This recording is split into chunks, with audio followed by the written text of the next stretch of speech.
Bisa juga ditulis seperti ini ya, seperti ini. Kalau tadi constraint-nya dituliskan di kolomnya, tapi untuk yang contoh di sini dituliskan pada saat pembuatan tabel, tapi ditulis di belakang. Nah, di bawah ya. Jadi kalau kita menuliskan di bawah, kita bisa memberi nama constraint-nya. Ya. Jadi ini kita membuat kolom-kolomnya dulu. Pertama-tama tidak di set sebagai primary key. Ini juga kolom, kolom, kolom, kolom. Kemudian koma. Nah, sebelum kurung tutup, kita menambahkan constraint. Constraint, nah ini kita bisa menambahkan nama ya. Namanya misalnya PK person ID. Primary key untuk person ya. Nama constraint-nya adalah primary key. Nah, constraint-nya primary key-nya apa?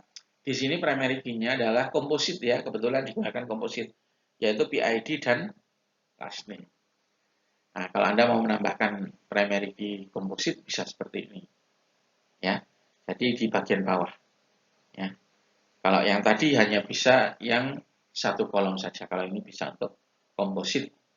Anda ingat komposit itu primary key yang terdiri atas beberapa kolom. Untuk menentukan primary key sebuah tabel, nah ini misalnya kita sudah membuat tabel tapi belum menambahkan primary key ya, kita bisa menambahkan menggunakan perintah alter tabel. Alter tabel person, nah tabelnya yang akan ditambahi primary key adalah person ya. Perintah untuk menambahkan primary key add constraint karena primary key itu constraint. Terus nama constraint-nya apa itu kita tentukan sendiri ya. PK person ID. Terus jenis constraint-nya adalah primary key. Kemudian ini adalah kolom yang dijadikan primary key ya, komposit. PID, last name. Bagaimana cara menghapus constraint yang berupa primary key yang mudah, hampir sama dengan cara menghapus constraint biasa ya. Alter tabel person ya, karena kita mengubah sebuah tabel. Drop constraint. Nah, drop constraint itu kita menghapus constraint-nya. Nama constraint-nya apa? Misalnya kita hapus ini. Nah, kita tinggal tulis saja. Kita execute, jalan sudah.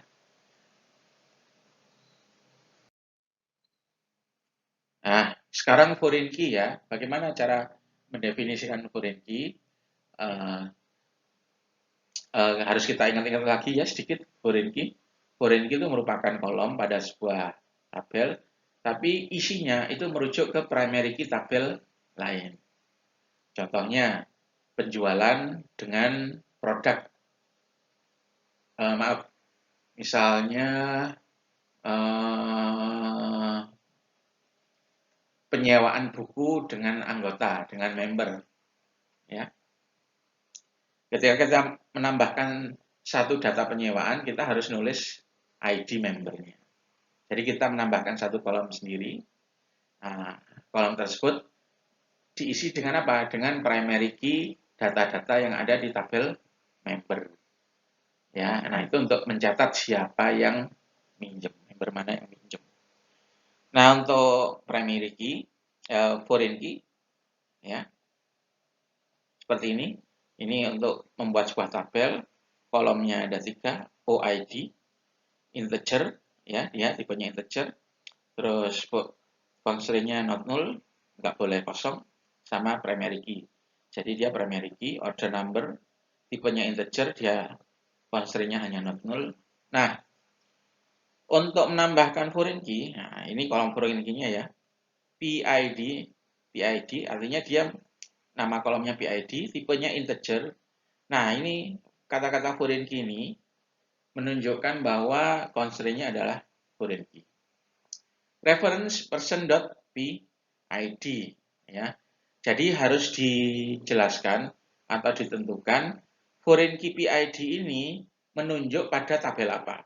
Nah, di sini tabel yang ditunjuk adalah tabel person. Kolom apa? Kolom yang ditunjuk adalah kolom PID. Jadi selalu foreign key itu datanya menunjuk pada primary key tabel yang lain. Ya.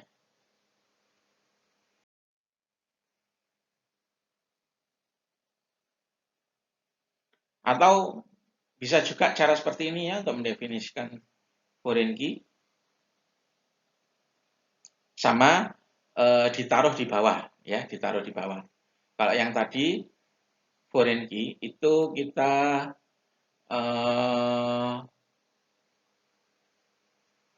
taruh di barisnya, ya, primary key kita juga taruh di barisnya. Nah, sekarang di sini primary key itu kita taruh di bawah, foreign key juga kita taruh di.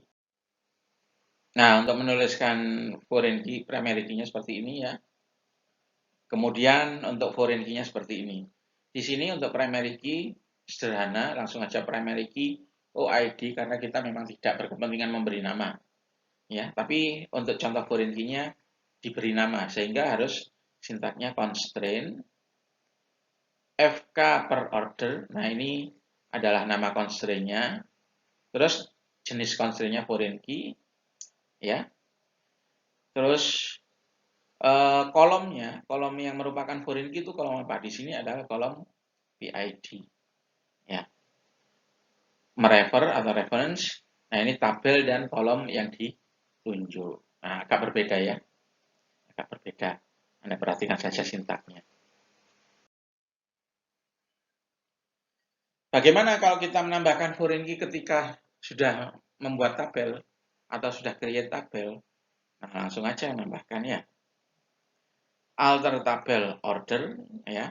Tabel yang kita tambah foreign key adalah order. Add constraint, ini nama constraint-nya, terserah Anda dinamai apa. Foreign key PID. Nah, kolom yang dijadikan foreign key adalah PID. Jadi di tabel person harus ada PID-nya dulu, ya. Merefer person PID, ya. Oh, maaf. Jadi di tabel untuk yang ini, di tabel order, ya. Tabel order harus ada PID-nya dulu. Nah, merefer ke mana dia? Kalau misalnya kita mau menghapus, mudah saja, ya. Suatu kolom sudah kita jadikan foreign key, ternyata kolom tersebut statusnya kita jadikan kolom biasa, ya. Jadi constraint-nya dihapus. Ingat, bukan kolomnya yang dihapus, ya.